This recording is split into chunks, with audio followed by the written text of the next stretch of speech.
किल्ले भुदरगड सह्याद्रीच्या माथ्यावर निसर्गाच्या कोंदणात वसलेला किल्ला. भैरवनाथ मंदिरामुळे भक्ताचे श्रद्धास्थान बनलेला, पर्यटकांचे आकर्षण ठरणारा, पांढऱ्या रंगाच्या पाण्याचा तलाव असलेला, सुस्थितीतील असलेली भक्कम तटबंदी आणि जागोजागी पुरातत्व अवशेषामुळे इतिहासप्रेमींसाठी आकर्षण ठरलेला हा किल्ला फक्त एक किल्ला नसून भक्ती, निसर्ग आणि इतिहास यांची संयुक्त अनुभूती आहे. भुदरगड हा किल्ला मनोहर मनसंतोषगडाच्या पूर्वेस पसरलेल्या सह्याद्रीच्या शाखेच्या टोकावर वसलेला किल्ला आहे. समुद्री सपाटीपासून 3190 फूट उंचीवर असलेल्या सपाट खडकाच्या सड्यावरती बांधलेल्या किल्ल्याचे क्षेत्रफळ 180 एकराचे आहे. 5 किलोमीटरची भक्कम तटबंदी आणि आजूबाजूला दाट जंगलाचे नैसर्गिक संरक्षण यामुळे हा किल्ला अभेद्य होता. या परिसरातील भैरवगड, सोनगड, रांगणा, मनोहर मनसंतोषगड, नारायणगड आणि महादेवगड या 6 किल्ल्यांना किल्ले भुदरगड नियंत्रित करणारा केंद्रबिंदू होता. कोकणातून येणाऱ्या रांगणा घाट, आंबोली घाट अशा अनेक घाटवाटा भुदरगडपाशी एकत्र येतात. या घाटमार्गावर तसेच भोवतालच्या विस्तृत परिसरावर या गडावरून नियंत्रण ठेवता येते. कोल्हापूरपासून जवळपास 70 किलोमीटर असलेल्या गडाच्या पायथ्याशी पेठ शिवापूर हे गाव आहे. गडावर जाण्यासाठी रस्ता असून गाडीसह आपण गडावरती जाऊ शकतो. गड ही गाडीतून फिरू शकतो. गडावर आल्यावर सुरुवातीला डाव्या हातास गडाच्या सदरेचे अवशेष पाहायला भेटतात. आतमध्ये मोठी जागा असून येथेच गडाचा दरबार भरत होता. सदरेच्या बाजूलाच छत्रपती शिवाजी महाराज व शंभू महादेव मंदिर आहे. मंदिरामध्ये छत्रपती शिवाजी महाराजांचा अर्धपुतळा बसवण्यात आलेला आहे. चित्रतपस्वी भालजी पेंढारकर यांनी हा पुतळा 1945 साली बसवल्याची येथे नोंद आहे. मंदिराच्या गाभाऱ्यात एक सुंदर असे शिवलिंग आहे. सदरेपासून थोडं पुढं आल्यावरती आपण भैरवनाथ मंदिरापाशी पोहोचतो. या मंदिराचं स्थापत्य वैशिष्ट्यपूर्ण आहे. त्रिकोणी पिरॅमिड आकाराचे स्थापत्य. त्याचबरोबर आणखीन एक वेगळेपण म्हणजे याचा गोलाकार कळस हा गाभाऱ्यावर नसून मंदिराच्या सुरुवातीला आहे. या मंदिराचे बांधकाम वेगवेगळ्या काळात झाल्याचे दिसून येते. हे एक उत्तरमुखी मंदिर असून याच्या संरक्षण भिंतीस पूर्वेला व उत्तरेला असे 2 प्रवेशद्वार आहेत. प्रवेशद्वारासमोर दीपमाळा बांधलेल्या आहेत. मंदिराभोवती असलेल्या संरक्षण भिंतीचे अर्ध्यापर्यंत जुने बांधकाम व त्यावर नवीन बांधकाम करण्यात आलेले आहे. मंदिराच्या समोरच्या हॉलमध्ये मराठीकालीन बांधकामाचे वैशिष्ट्य आहेत, जो नंतरच्या काळात बांधलेला असावा. मंदिरामध्ये आतमध्ये आल्यावर मंदिराचे वैशिष्ट्यपूर्ण स्थापत्य पाहायला मिळते. जुन्या हॉलमध्ये चिऱ्याच्या दगडाची भिंत नंतरच्या काळात बांधून गर्भगृह तयार केले आहे व त्यामध्ये भैरवाची मूर्ती आहे. गोलाकार असलेल्या बांधकामास बौद्ध चैत्यगृहासारखे लाकडी कामासारखे डिझाईन बनवण्यात आलेले आहे. मूळ मंदिर फक्त ही एक संपूर्ण रूम असावी. येथे आल्यावर शांती आणि एक प्रकारचे समाधान अनुभवायला मिळते. भैरवनाथ देवस्थान येथील पंचक्रोशीतील प्रसिद्ध देवस्थान आहे. माघ महिन्यात येथे मोठी यात्रा भरते. यावेळी अनेक भाविक गडावर दर्शनासाठी येतात. भैरवनाथ मंदिराच्या समोरच्या बुरुजावरती इंग्रज बनावटीची एक तोफ ठेवलेली आहे.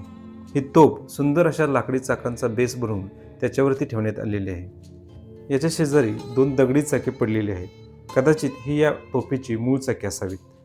या गडावरचं महत्त्वाचं आकर्षण म्हणजे येथील तटबंदी. बऱ्यापैकी सुरक्षित असलेल्या या तटबंदीमध्ये तत्कालीन तटबंदीची अनेक ऐतिहासिक वैशिष्ट्ये पाहायला मिळतात. तटबंदीवर चढण्यासाठी व उतरण्यासाठी ठराविक अंतरावरती पायऱ्या आहेत. तटबंदीवरून चालण्यासाठी सोयीस्कर असा मार्ग आहे, ज्याला फांजी असं म्हटलं जातं. बऱ्याच ठिकाणी बंदुकीचा व तोफेचा मारा करण्यासाठी छोट्या व मोठ्या खिडक्या सदृश्य जागा ठेवलेल्या आहेत, ज्याला जंग्या असं म्हटलं जातं. येथील आणखीन एक वैशिष्ट्य म्हणजे या तटबंदीला ठराविक अंतरावर असे छिद्रयुक्त दगड आहेत. हे तुम्हाला संपूर्ण तटबंदीला दिसतील. याचा उपयोग म्हणजे ही मशाल ठेवण्यासाठीची केलेली व्यवस्था आहे. रात्रीच्या वेळी यामध्ये मशाली ठेवून प्रकाशाची व्यवस्था केली जात असे. तटबंदीवरून फिरताना येथील निसर्ग सौंदर्याचा अनुभव मिळतो. तटबंदीमध्ये काही ठिकाणी चोर वाटा बनवण्यात आलेल्या आहेत. येथील तटबंदीचे आणखीन एक वैशिष्ट्य म्हणजे या तटबंदीला केलेली स्वच्छतागृहाची व्यवस्था. येथे ठराविक अंतरावरती अनेक ठिकाणी अशी पुरातन स्वच्छतागृह बनवण्यात आलेली आहेत. किल्ले भुदरगडावरील पर्यटकांचं महत्त्वाचं आकर्षण म्हणजे येथील पांढऱ्या रंगाचे पाणी असलेला हा तलाव. त्याच्या पाण्याचा पांढऱ्या रंगावरून याला दूधसागर असं म्हटलं जातं. पांढरट काळामुळे याचा रंग पांढरा दिसतो. या तलावाचा आकार विस्तृत आहे. या लाल चिऱ्यांच्या दगडांची भिंती बांधलेल्या आहेत. भूतकाळात या गडावर हा एकच तलाव नव्हता. तसेच हा जो दूधसागर तलाव आहे याचा आकारही आतापेक्षा मोठा होता. याचा पुरावा आपल्याला गुगल मॅपवरील या किल्ल्याच्या नकाशात पाहायला मिळतो. हा 2010चा या किल्ल्याचा गुगल मॅपवरील फोटो आहे. यामध्ये दूधसागर तलाव गाळाने भरल्यामुळे काही ठराविक ठिकाणीच पाणी साठलेले दिसत आहे व याचा पूर्ण आकार या संपूर्ण परिसरामध्ये दिसून येतो. नंतरच्या काळात गाळ काढून तलावास या ठिकाणी भिंत बांधून याचा आकार आताच्या तलावाइतका सीमित केला गेला. सध्या बाकीच्या गाळाच्या भागात शेती केली जाते. गुगल मॅपवर या आणखीन 2 ठिकाणी गाळाचा संचय दिसून येतो. येथे पूर्वी तलाव होते जे आता गाळामुळे भरून गेलेले आहेत. फक्त या ठिकाणी थोडे पाणी साठले जाते. त्याला लहान तलाव असं म्हटलं जातं. यावरून या किल्ल्यावरती मोठे असे 3 तलाव होते व या गडावर मोठ्या प्रमाणात पाण्याचा साठा होता हे सिद्ध होतं.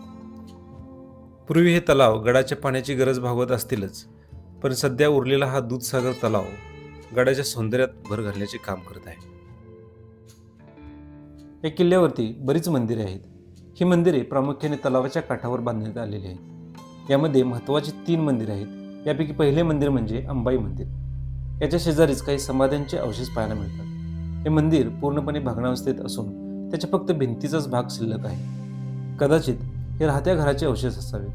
आतमध्ये महिषासुरमर्दिनीची मूर्ती आहे. अंबाई मंदिरापासून थोडं पुढे आल्यावरती सुंदर असे प्राचीन गुफा मंदिर आहे. हे अर्धे मंदिर बांधलेले आहे तर आतील अर्धा भाग दगडामध्ये कोरलेला आहे. आतमध्ये काही प्राचीन मूर्त्या ठेवलेल्या आहेत. याच गुफा मंदिराच्या शेजारी दूध तलावाच्या एका खडकामध्ये खोबणी करून शिवपिंड, त्याच्यासमोर नंदी आणि एक शिल्प स्थापित केलेले आहे. थोडे पुढे आल्यावर इथे 2 मंदिर आहेत. त्यातील एक पहिले छोटे मंदिर, याच्यामध्ये अर्धवट तुटलेली मूर्ती ठेवण्यात आलेली आहे. या मंदिराच्या पाठीमागे याच्यापेक्षा थोडे आकाराने मोठे महादेव मंदिर आहे. मंदिराच्या बाहेर नंदी मूर्ती आहे. आतमध्ये 2 शिवलिंग आहेत. महादेव मंदिराच्या शेजारीच आणखीन एक मंदिराचे अवशेष आहेत. येथे तुटलेल्या दगडी शिवलिंगाचे अवशेष आहेत. किल्ल्याच्या परिसरात अनेक प्राचीन अवशेष पाहायला मिळतात. जुन्या घरांचे अवशेष, समाध्या, तळी, शिल्पे इत्यादी अवशेष संपूर्ण गडावरती विखुरलेले आहेत, जे या किल्ल्याचा इतिहास आपल्यासमोर मांडतात. हा किल्ला 12व्या शतकात शिलाहार राजाने बांधल्याचे अभ्यासक सांगतात. शिलाहारांचा पराभव करून हा प्रदेश देवगिरीच्या यादवांच्या ताब्यात गेला. यादवानंतर हा किल्ला बहामणी राजांनी ताब्यात घेतला व नंतर विजापूरच्या आदिलशहाच्या अधिपत्यात आला. 1667 मध्ये हा किल्ला छत्रपती शिवाजी महाराजांनी स्वराज्यात सामील करून घेतला, पण लगेच आदिलशहाने हा पुन्हा जिंकून घेतला. 1672 मध्ये शिवाजी महाराजांनी मोहीम काढून हा किल्ला पुन्हा जिंकून घेतला. किल्ल्याचे लष्करी महत्त्व ओळखून शिवरायांनी किल्ल्याची पुनर्बांधणी करून मजबूत लष्करी चौकी बनवली. छत्रपती राजाराम महाराज जिंजीवरून परत येत असताना या किल्ल्यावर वास्तव्यास काही काळ थांबले होते. किल्ल्यावर काही विशिष्ट ठिकाणी वस्तीचे अवशेष पाहायला मिळतात. गुगल मॅपवरती पाहिले की हे अवशेषांची जागा स्पष्ट दिसून येते. महादरवाज्यातून आतमध्ये आल्यावरती या ठिकाणी या जागेवर घरांचे अवशेष पाहायला मिळतात. येथून पुढे आल्यावरती तलावाच्या बाजूला या ठिकाणी मोठ्या प्रमाणात वस्ती दिसून येते. येथील घरांच्या अवशेषामध्ये एक मंदिर सुस्थितीत शिल्लक आहे. किल्ल्यावरील महत्त्वाच्या लोकांची वस्ती उत्तरेकडील भागात दिसून येते. याच ठिकाणी भैरवनाथाचे मंदिर आहे. तसेच राजसदर याच भागात आहे. येथील घरांच्या अवशेषावरून यांचा आकार मोठा होता हे दिसून येतं. यावरून ही घरे राजघराण्यातील लोकांची असावीत. असा बराच मोठा इतिहास असलेल्या या किल्ल्याने आपल्या अवशेषातून या आठवणी जपलेल्या आहेत. आपल्याला त्या जाणून घेण्यासाठी फक्त या अवशेषांची भाषा कळली पाहिजे. किल्ल्याच्या दक्षिण टोकाला महादरवाजाच्या शेजारी जोकोबाई गुफा मंदिर आहे. किल्ल्याच्या तटबंदी शेजारी ही भूमिगत गुफा आहे. या गुफेच्या मुखापाशी नंदीची मूर्ती ठेवण्यात आलेली आहे. पायऱ्या उतरून खाली आल्यावर इथे काही मूर्त्या ठेवलेल्या दिसतात. तटबंदीची बाजू कोसळून गेल्यामुळे भूमिगत गुफेची एक बाजू उघडी पडलेली आहे. येथून वाट तयार झालेली आहे. येथे बऱ्याच मूर्त्या आहेत, पण या नंतरच्या काळात येथे आणून ठेवण्यात आलेल्या असाव्यात. खरं तर गुफा साधनेसाठी बनवण्यात आलेली असावी. महाराष्ट्रात अनेक ठिकाणी नाथपंथाच्या अशा गुफा आपल्याला पाहायला भेटतात. अशाच प्रकारची ही एक गुफा असावी. किल्ल्याच्या आग्नेय बाजूस या ठिकाणी पूर्वीचा महादरवाजा होता. याचे काही अवशेष येथे आपल्याला पाहायला मिळतात. हा किल्ल्याचा मुख्य दरवाजा होता. इसवी सन 1844 मध्ये येथील गडकऱ्यांनी केलेल्या बंडानंतर इंग्रजांनी हा दरवाजा पाडून टाकला. येथील झाडीझुडपामध्ये या दरवाजाचे काही अवशेष पाहायला भेटतात. महादरवाजाच्या थोडं पुढे आल्यावर एक भला मोठा दगड आहे, ज्याच्या बाजू तासलेल्या आहेत आणि एका बाजूला कोरून दगडामध्ये एक रूम तयार केलेली आहे. याला स्थानिक लोक पोखरधोंडी म्हणजेच पोखरलेला धोंडा असं म्हणतात. काही जण ही पहारेकरांच्या विश्रांतीसाठीची देवडी असावी असं मत व्यक्त करतात. पण पोखरधोंडी महादरवाज्यापासून बरीच दूरवर आहे, त्यामुळे ही पहारेकरांसाठी नसावी. हे एकतर मंदिर असावं किंवा जकोबाई गुफेसारखी साधनेसाठी गुफा तयार केलेली असावी. असा हा 500-600 वर्षाचा इतिहासाचा वारसा असलेला किल्ले भुदरगड. निसर्गाने नटलेला, अनेक मंदिरांनी पवित्र झालेला, ऐतिहासिक स्थापत्याने समृद्ध असलेला अशा शिवरायांच्या भुदरगडास अवश्य भेट द्या. धन्यवाद. जय शिवराय.